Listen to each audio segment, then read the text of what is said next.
ಎಲ್ರಿಗೂ ನಮಸ್ಕಾರ. ನಮ್ಮ ಅಡುಗೆ ಚಾನೆಲ್ಗೆ ಸ್ವಾಗತ.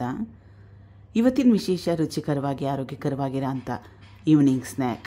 ಇದು ಸ್ವಲ್ಪ ಡಿಫ್ರೆಂಟ್ ಆಗಿರುತ್ತೆ. ಮಸಾಲೆ ಪುರಿ ಥರನೂ ಇಲ್ಲ ಅಥವಾ ಪಾನಿಪುರಿ ಥರನೂ ಇಲ್ಲ.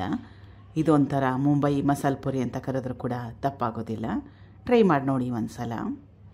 ಇದು ಮೊದಲೇ ಬೇಯಿಸಿಟ್ಕೊಂಡಿರೋ ಆಲೂಗಡ್ಡೆ, 2 ಮೀಡಿಯಮ್ ಸೈಜ್ ಆಲೂಗಡ್ಡೆನ ಉಪಯೋಗ ಮಾಡ್ತಾಯಿದ್ದೀನಿ. ಚೆನ್ನಾಗಿ ಮ್ಯಾಶ್ ಮಾಡಬೇಕು, ನುಣ್ಣಗೆ ಮಾಡ್ಕೋಬೇಕು. ನುಣ್ಣಗೆ ಮಾಡ್ಕೊಂಡಿದ್ದಾಗಿದೆ. ರುಚಿಗೆ ತಕ್ಕಷ್ಟು ಉಪ್ಪು, ಕೊತ್ತಂಬರಿ ಸೊಪ್ಪು ಸ್ವಲ್ಪ, ಅಚ್ಕಾರದ ಪುಡಿ ಇದು ಕೂಡ ಸ್ವಲ್ಪ, ಚಾಟ್ ಮಸಾಲ ಸ್ವಲ್ಪ. ಎಲ್ಲ ಪದಾರ್ಥಗಳು ಚೆನ್ನಾಗಿ ಹೊಂದ್ಕೊಳ್ಳೋ ಥರ ಮಿಕ್ಸ್ ಮಾಡ್ಕೋಬೇಕು. ಈಗ ಆಲೂಗಡ್ಡೆ ಮಸಾಲ ರೆಡಿಯಾಗಿದೆ. ಬಟ್ಲೆ ತೊಗೊಂಡಿದ್ದೀನಿ. ಮುಂದಿನ ಸ್ಟೆಪ್ನಲ್ಲಿ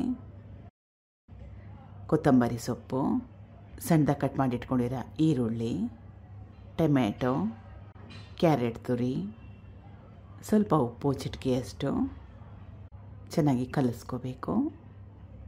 ಈಗ ಇದು ಕೂಡ ರೆಡಿಯಾಗಿದೆ. ಇದು ಪಾನಿಪುರಿಗೆಲ್ಲ ಉಪಯೋಗ ಮಾಡ್ತೀವಲ್ಲ ಆ ಪೂರಿ. ಸುಮಾರು ಒಂದು 5ರಿಂದ 6 ಪೂರಿಗಳನ್ನ ಉಪಯೋಗ ಮಾಡ್ತಾಯಿದ್ದೀನಿ. ಎಲ್ಲದರಲ್ಲೂ ಆಲೂಗಡ್ಡೆ ಮಸಾಲೆ ಇದೆಯಲ್ಲ ಅದನ್ನೆಲ್ಲ ಫಿಲ್ ಮಾಡ್ಕೋಬೇಕು ಚೆನ್ನಾಗಿ. ಇದಾದಮೇಲೆ ಈರುಳ್ಳಿ ಎಲ್ಲ ಮಿಕ್ಸ್ ಮಾಡಿ ಇಟ್ಕೊಂಡಿದ್ದಲ್ಲ, ಈರುಳ್ಳಿ ಟೊಮೆಟೊ ಅದು ಕೂಡ ಸ್ವಲ್ಪ ಹಾಕ್ಕೋಬೇಕು. ಇದು ಕಟ್ಟಮಿಟ್ಟ ಚಟ್ನಿ ಅಥವಾ ಖರ್ಜೂರದ ಚಟ್ನಿ. ಈ ರೆಸಿಪಿ ಬೇಕನ್ನಂಗಿದ್ರೆ ನನ್ನ ಚಾನಲಲ್ಲಿದೆ, ನೋಡ್ಬೋದು. ಅಥವಾ ಯೂಟ್ಯೂಬಲ್ಲಿ ಸರ್ಚ್ ಮಾಡಿದ್ರೆ ಬೇರೆಯವರ ರೆಸಿಪಿಗಳು ಕೂಡ ಸಿಗತ್ತೆ. ಇದು ಹಸಿರು ಚಟ್ನಿ. ಇದಕ್ಕೆ ಜಾಸ್ತಿ ಏನು ಪದಾರ್ಥಗಳನ್ನ ಉಪಯೋಗ ಮಾಡಿಲ್ಲ. ಕೊತ್ತಂಬರಿ ಸೊಪ್ಪು, ಹಸಿರು ಮೆಣಸಿನ್ಕಾಯಿ, ಸ್ವಲ್ಪ ಪುದೀನ ಮತ್ತು ಉಪ್ಪು, ಇಷ್ಟೇ ಪದಾರ್ಥಗಳು. ಸೇವಿದು ಮತ್ತೊಮ್ಮೆ ಇದ್ರ ಮೇಲೆ ಸ್ವಲ್ಪ ಈರುಳ್ಳಿ ಮಸಾಲೆ ಮಾಡಿಟ್ಕೊಂಡಿದ್ನಲ್ಲ ಅದನ್ನು ಹಾಕ್ಕೊಳ್ತಾ ಇದ್ದೀನಿ. ಖಾರ ಬೂಂದಿ ಸ್ವಲ್ಪ.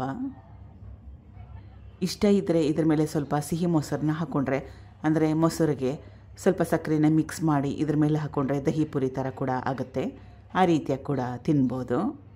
ಕಟ್ಟಮಿಟ್ಟ ಚಟ್ನಿ ಮತ್ತು ಗ್ರೀನ್ ಚಟ್ನಿ, ಹಸಿರು ಚಟ್ನಿನ ಮಾಡಿ ಫ್ರಿಡ್ಜಲ್ಲಿ ಇಟ್ಕೊಂಡ್ರೆ ಸುಮಾರು ಒಂದು 15ರಿಂದ 20 ದಿವಸ ಕೂಡ ಕೆಡೋದಿಲ್ಲ. ಟ್ರೈ ಮಾಡಿ ನೋಡಿ ಒಂದು ಸಲ. ಇದೇ ಹಸಿರು ಚಟ್ನಿನ ಉಪಯೋಗ ಮಾಡಿ ಸ್ಯಾಂಡ್ವಿಚ್ ಕೂಡ ಮಾಡ್ಕೋಬೋದು. Thank you for watching. ಧನ್ಯವಾದಗಳು.